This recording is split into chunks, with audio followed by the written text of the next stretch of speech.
نحمده ونصلي على رسوله الكريم اعوذ باللہ من الشیطان الرجیم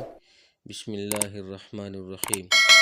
میرے پیارے بھائیوں، بزرگوں، دوستوں اور پیاری بہنوں، السلام علیکم ورحمۃ اللہ وبرکاتہ۔ تو آج کی اس ویڈیو میں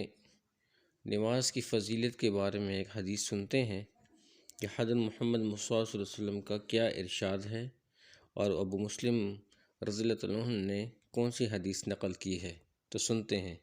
اللہم صلی علی محمد وعلی آل محمد وبارک وسلم۔ ابو مسلم کہتے ہیں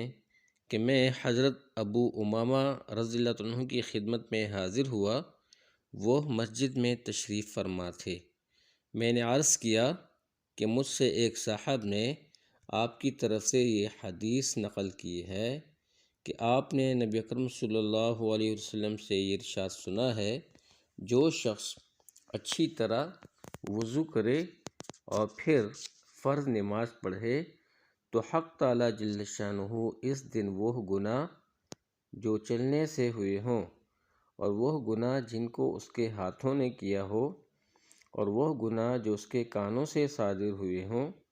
اور وہ گناہ جن کو اس نے آنکھوں سے کیا ہو اور وہ گناہ جو اس کے دل میں پیدا ہوئے ہوں، سب کو معاف فرما دیتے ہیں۔ سبحان اللہ۔ حضرت ابو امامہ رضی اللہ عنہ نے فرمایا کہ میں نے یہ مضمون نبی اکرم صلی اللہ علیہ وسلم سے کئی دفعہ سنا ہے۔ یہ حدیث دوبارہ سن لیجئے۔ ابو مسلم کہتے ہیں کہ میں حضرت ابو امامہ رضی اللہ عنہ کی خدمت میں حاضر ہوا، وہ مسجد میں تشریف فرما تھے۔ میں نے عرض کیا کہ مجھ سے ایک صاحب نے آپ کی طرف سے یہ حدیث نقل کی ہے کہ آپ نے نبی اکرم صلی اللہ علیہ وسلم سے ارشاد سنا ہے، جو شخص اچھی طرح وضو کرے اور پھر فرض نماز پڑھے تو حق تعالیٰ شانہ اس دن وہ گناہ جو چلنے سے ہوئے ہوں اور وہ گناہ جن کو اس کے ہاتھوں نے کیا ہو اور وہ گناہ جو اس کے کانوں سے صادر ہوئے ہوں اور وہ گناہ جن کو اس نے آنکھوں سے کیا ہو اور وہ گناہ جو اس کے دل میں پیدا ہوئے ہوں، سب کو معاف فرما دیتے ہیں۔ حضرت ابو امامہ رضی اللہ عنہ نے فرمایا کہ میں نے یہ مضمون نبی اکرم صلی اللہ علیہ وسلم سے کئی دفعہ سنا ہے۔ تو میرے بھائیوں، بزرگوں، دوستوں، کتنی فضیلت اور کتنے نفع والی بات ہے جی کہ جو شخص نماز پڑھتا ہے اور اچھی طریقے سے وضو بناتا ہے اور وضو بنانے کے بعد پھر وہ فرض نماز پڑھتا ہے تو اس کے سارے گناہ دھل جاتے ہیں جی۔ اس بارے میں حضرت عثمان رضی کی ایک روایت میں نبی اکرم صلی اللہ علیہ وسلم کا یہ بھی ارشاد نقل کیا ہے کہ کسی شخص کو اس بات سے مغرور نہیں ہونا چاہیے، اس کا مطلب یہ ہے کہ اس گھمنڈ پر کہ نماز سے گناہ معاف ہو جاتے ہیں، گناہوں پر جرأت نہیں کرنی چاہیے، اس لیے کہ ہم لوگوں کی نماز اور عبادات جیسی ہوتی ہیں، ان کو حق تعالیٰ جل شانہ اپنے لطف و کرم سے قبول فرما لیں تو ان کا لطف و احسان و انعام ہے، ورنہ ہماری عبادتوں کی حقیقت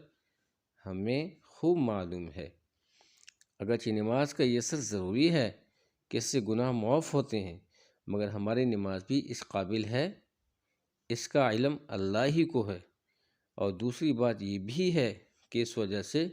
گناہ کرنا کہ میرا مالک کریم ہے، معاف کرنے والا ہے، انتہائی بغیرتی ہے۔ اس کی مثال تو ایسی ہوئی کہ کوئی شخص یوں کہے کہ اپنے ان بیٹوں سے جو فلاں کام کریں گے درگزر کرتا ہوں تو وہ نالائق بیٹے اس وجہ سے کہ باپ نے درگزر کرنے کو کہہ دیا ہے، جان جان کر اس کی نافرمانیاں کریں۔ تو میرے پیارے بھائیوں، بزرگوں، دوستوں، اس حدیث سے ہمیں یہ پتہ چلتا ہے کہ اللہ سبحانہ وتعالیٰ نماز کے ذریعے سے سارے گناہ معاف ہوتے ہیں۔ تو اسٹار گڈ ٹی وی کے ساتھ ہمیشہ رہیے اور محمد مصطفیٰ صلی اللہ علیہ وسلم کی ہر حدیث کی روشنی میں زندگی گزارنے کی کوشش کیجیے۔ میرے بھائیوں، اللہ کی قسم اگر ہم لوگ دین کی دیے توجہ نہیں دیں گے تو ہم لوگ ہلاک ہو جائیں گے۔ شیطان کے قدموں سے بچو۔ اللہ تعالیٰ فرماتا ہے بسم اللہ الرحمن الرحیم ان الصلاۃ تنہا عن الفحشاء والمنکر والبغی، کہ بے شک نماز ہی ہے جو انسان کو ہر قسم کی بے حیائی و ناشائستہ حرکتوں سے روکتی ہے۔ تو یہ بے حیائی والے کام جتنے بھی ہیں جس کی طرف شیطان ہمیں رغبت دلانے کی کوشش کرتا ہے، تو اس سے دور رہیں اور اپنی زندگی کو بناتے رہیں اور ہمیشہ خوش رہیں، اپنے گھر والوں کو بھی خوش رکھیں، اپنے بچوں کو بھی خوش رکھیں اور ہمیشہ خوش رہیں، اور اسی میں ہی ہم سب کے لیے کامیابی ہے۔ تو آپ لوگوں کو بہت بہت شکریہ کہ آپ لوگ اسٹار گڈ ٹی وی کے ساتھ رہتے ہوئے احادیث کی تعلیم سنتے ہو اور ان کی فضیلت سن کے اس پہ عمل کرتے ہو، تو یہ بہت بڑا احسان ہے ہم پر بھی اور آپ کا اپنے آپ پر بھی۔ تو ہمیشہ اسٹار گڈ ٹی وی کے ساتھ رہیے گا، چینل کو ضرور سبسکرائب کیجیے گا، ویڈیو کو ضرور لائک کیجیے گا اور یار دوستوں میں ضرور اچھی اچھی باتیں شیئر کیجیے گا۔ یہی ہماری نجات ہے میرے بھائیوں، میرے چھوٹوں، میرے بڑوں، کچھ پتہ نہیں ہے کہ ہماری کون سی نیکی کام آ جائے اور اللہ کریم ہمارا بیڑا پار کر دے۔ تو امید ہے کہ آج کی ویڈیو آپ لوگوں کو اچھی لگی ہوگی، تو خوش رہیں، آباد رہیں، اللہ تعالیٰ آپ لوگوں کو خوش آباد رکھے، اپنی دعاؤں میں سب کو یاد رکھیے گا۔ میری وہ مائیں بہنیں جن کی اولاد نہیں ہے، اللہ تعالیٰ ان کو بھی نیک و صالح اولاد عطا فرمائے، ان کو بھی اپنی دعا میں یاد رکھیں اور زندہ خوش رہیں، آباد رہیں۔ السلام علیکم ورحمۃ اللہ وبرکاتہ۔